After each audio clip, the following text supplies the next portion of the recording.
Here we go into the heart of Ciudad Blanca, where shadows hold ancient secrets. It was dusk when the explorers first glimpsed it. Just a ghostly shimmer through the dense canopy, a vision wrapped in jungle shadows.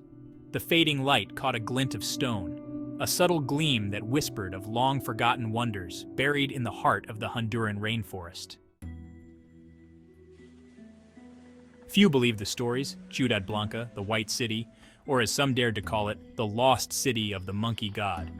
It was a place spoken of only in hushed tones by the locals, who warned of spirits guarding its secrets, of creatures lurking in the dense green shadows, and of explorers who entered, only to vanish without a trace. The expedition was led by Steve Elkins, a modern-day Indiana Jones of sorts. He had long been captivated by the tales of a hidden city in Central America, a place where legends said an ancient civilization once thrived in spectacular wealth and mystery. Some said it was a city of gold, built by an advanced civilization before the Spanish conquest, a civilization that had somehow faded into obscurity, leaving only whispers behind. The locals feared it, even shunned it, saying those who entered the city would anger the spirits and meet a cursed fate.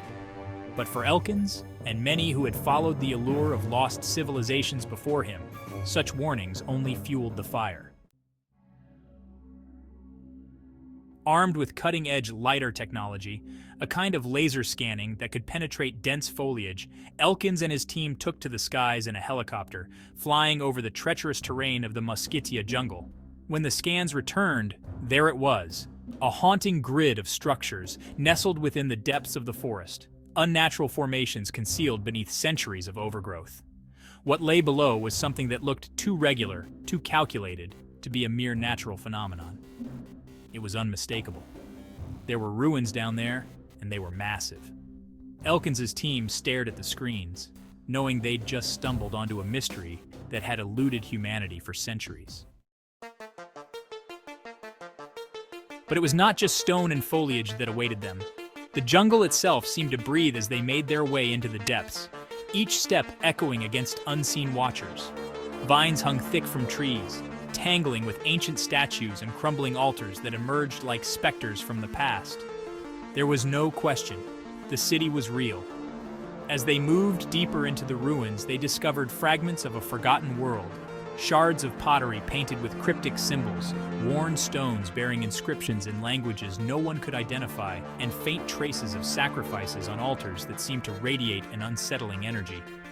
The further they went, the more the jungle seemed to close in, until the ruins were surrounded by a living wall of trees and vines, a fortress of nature concealing its most sacred secret. The locals had warned them of strange creatures and haunting voices heard around the ruins, but the expedition crew dismissed them as mere superstitions. That was until night fell. In the eerie silence, they heard it, a sound that sent chills through their spines, soft rhythmic thumping, echoing from somewhere deep within the jungle.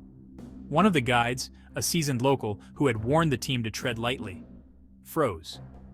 He whispered something in his native tongue, refusing to translate but clutching a talisman around his neck. The jungle seemed to pulse with each beat, like a drum or perhaps the distant echo of a heart.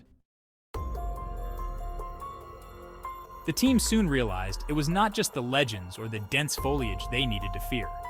There was something deeply unsettling about the city itself, an energy that seemed to seep from the very ground.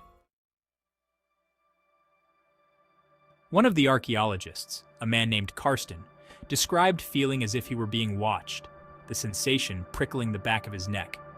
He began experiencing strange dreams, visions of figures with animal faces, and of an imposing godlike entity with the head of a monkey towering above the trees, its eyes filled with a haunting awareness. He tried to dismiss it, but others reported similar dreams, of shadowy figures watching, of whispered warnings echoing through the air. Then came the illnesses. One by one, members of the team fell sick, developing fevers, mysterious rashes, and unexplained symptoms. Even after they returned to civilization, they couldn't escape it. Some suffered from debilitating headaches. Others found their bodies scarred by the jungle's unknown afflictions.